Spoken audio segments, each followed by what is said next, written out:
हे त्यांच्या पक्षाचे राष्ट्रीय नेते अजून गावातच फिरत आहेत. दुर्दैव या राज्याचं की अशा प्रकारची लिडरशिप या राज्याला मिळाली.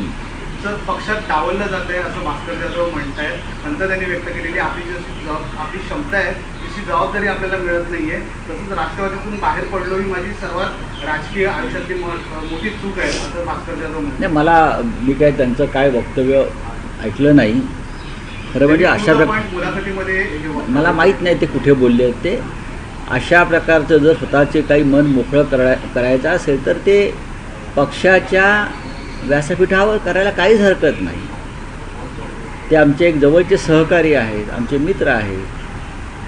आपण पाहिलं असेल की त्यांना शिवसेनेच्या वर्धापन दिनी व्यासपीठावर जे मोजक्या लोकांनी भाषण केलं त्यात भास्करराव जाधवसुद्धा होते. आणि त्यांना जे म्हणायचं आहे ते सातत्यानं ठामपणे ते आपल्या भूमिका पक्षामध्ये मांडत असतात.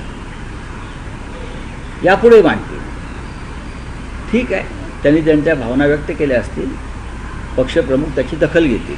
दोन्ही बंधू एकत्र यावं असे अनेक बॅनर पुन्हा पुन्हा झळकत आहे. मात्र आता देशपांडेंचं म्हणणं आहे की कोणी याच्यामध्ये बोलू नये. संजय राऊतांवर निशाणा साधला. त्यांचं म्हणणं आहे की चमच्यानी ताटात राहावं, ताटाच्या बाहेर जाऊ नये. ते का माझ्याविषयी माझं नाव घेऊन बोलले आहेत का? बोलू द्या. प्रतिसाद देत असता, परंतु संसदेच्या पहिल्या पहिल्या नेत्यांकडून मात्र विरोधाची भूमिका आतापर्यंत घेऊ द्या ना, काही हरकत नाही. मी वारंवार सांगतो की उद्धव ठाकरे आणि राज ठाकरे हे दोन नेते किंवा भाऊच निर्णय घेतील. हे दोन भाऊच निर्णय घेतील. आज जे बोलत आहेत ते राजकारणामध्ये फार उशिरा आलेले. ठाकरे बंधूंना किंवा ठाकरे कुटुंबाला मी अनेक वर्ष पाहतो जवळून आणि ओळखतो, म्हणून मला माहिती आहे काय होणार आहे आणि काय होणार नाही.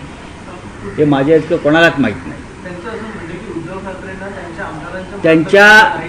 त्यांच्या म्हणण्याला इथे अर्थ नाही. म्हणण्याला अर्थ उद्धव ठाकरे आणि राज ठाकरे यांच्याच आहे. कोण काही म्हणेल याला गबाळा आणि त्याला अर्थ नाही. आमच्याकडलं कोणी काय म्हणणार नाही, त्यांच्याकडलं कोणी म्हणणार नाही. अशा पद्धतीने एकेकाळी महाविकास आघाडीसुद्धा होणार नाही. हे कसे एकत्र येऊन सरकार बनवतील अशी भूमिका होतीच ना. पण तरीही महाराष्ट्रामध्ये काँग्रेस, राष्ट्रवादी काँग्रेस, शिवसेना असं एक सरकार बनलं.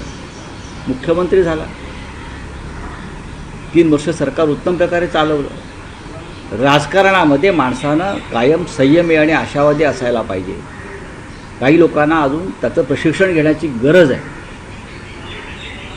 नुसता उठवळपणा करून राजकारणात कुठेही चालत नाही.